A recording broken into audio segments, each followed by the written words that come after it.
Shalom saudaraku yang disayang oleh Tuhan. Renungan pagi membuka hati untuk melangkahkan kaki berjalan bersama dengan Tuhan.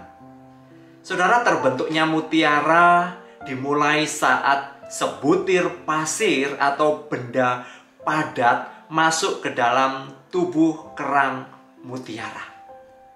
Moluska ini kemudian menggunakan getah di tubuhnya untuk membalut pasir yang melukainya dengan nacre, yaitu lapisan pelindung di sekelilingnya.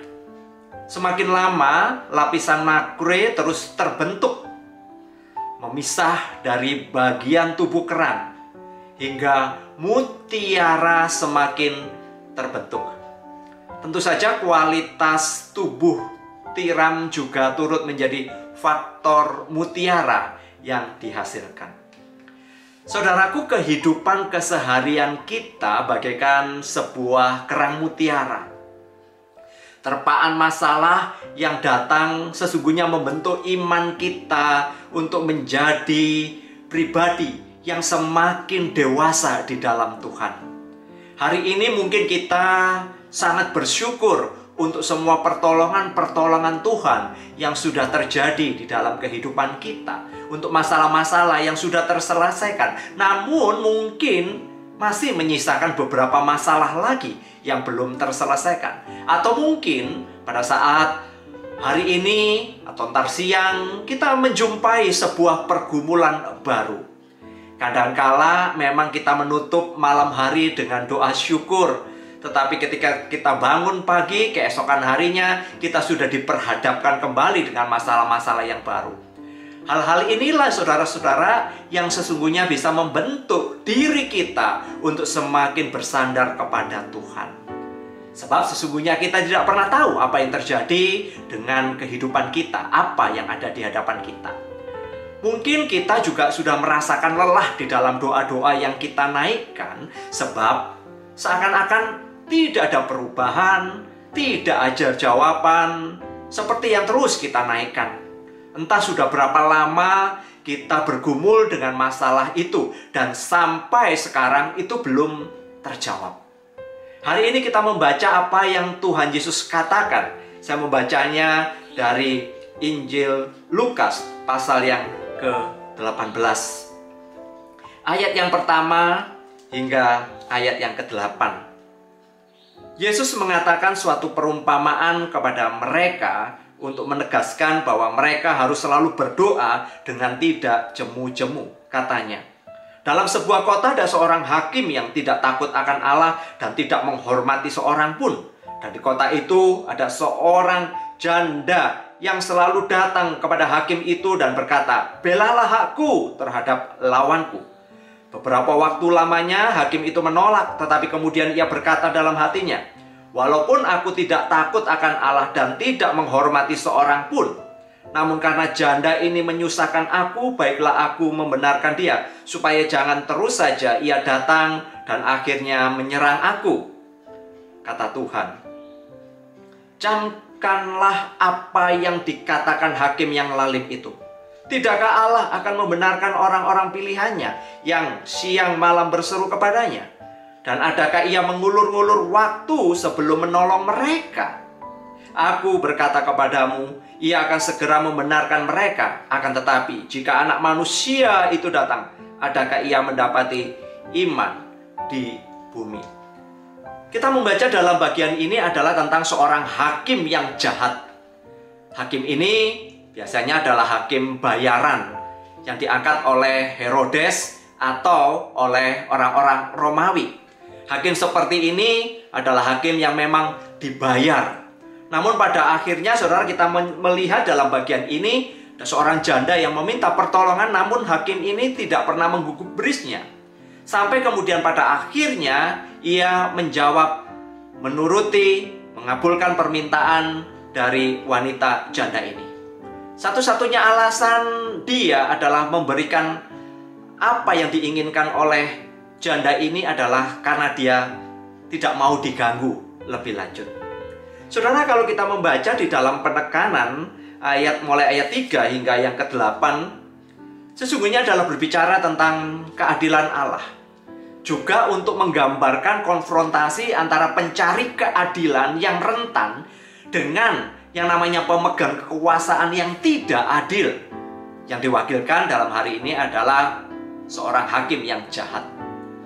Tuhan sesungguhnya berkuasa dan adil, yang pada akhirnya menggantikan hakim yang tidak adil itu, memberikan keadilan kepada orang-orang pilihannya yang rentan, yang selalu menangis, berdoa kepada Tuhan siang dan malam. Tuhan tidak jahat. Sebaliknya, Tuhan suka mendengar dan menjawab doa-doa kita. Bahkan Tuhan membantu kita saat kita berdoa. Roh Kudus akan memimpin kita untuk berdoa seperti tertulis dalam Roma 8 ayat yang ke-26. Sesungguhnya Tuhan ada di pihak kita ketika kita berdoa. Saudaraku, kadangkala atau bahkan seringkali kita berpikir bahwa Tuhan tidak menjawab doa-doa kita. Doa bukan untuk mengubah kehendak Tuhan, melainkan mengubah kita.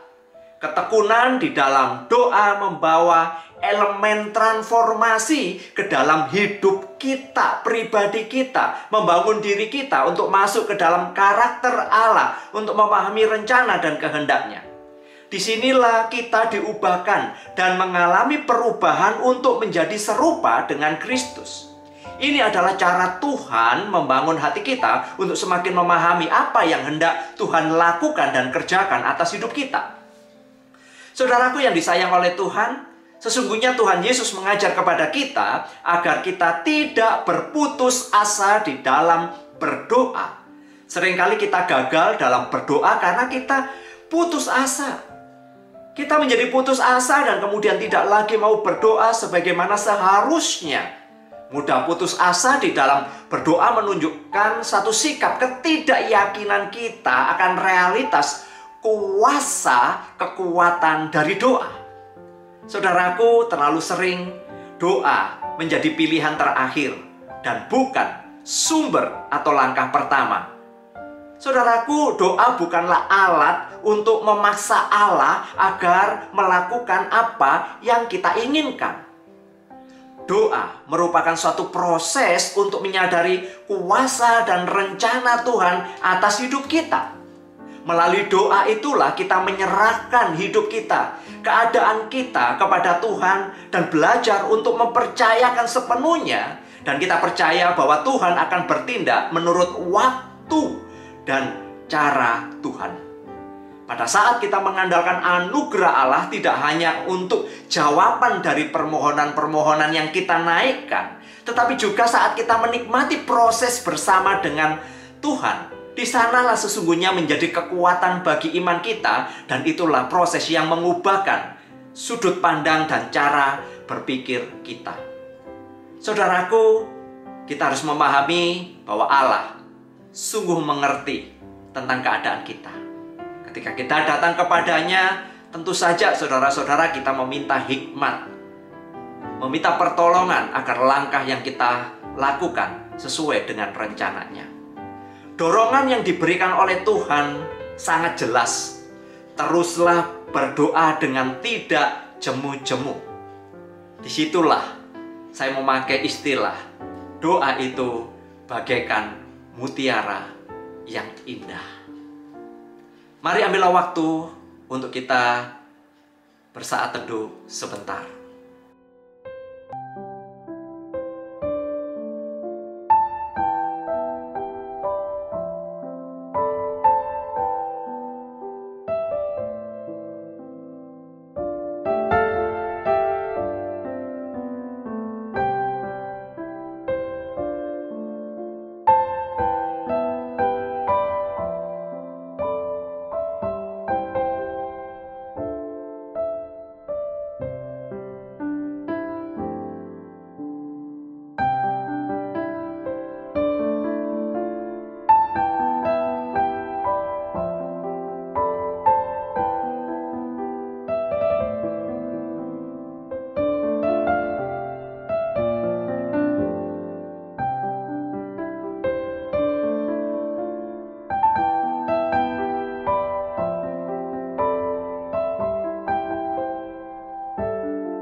Tuhan Yesus, terima kasih.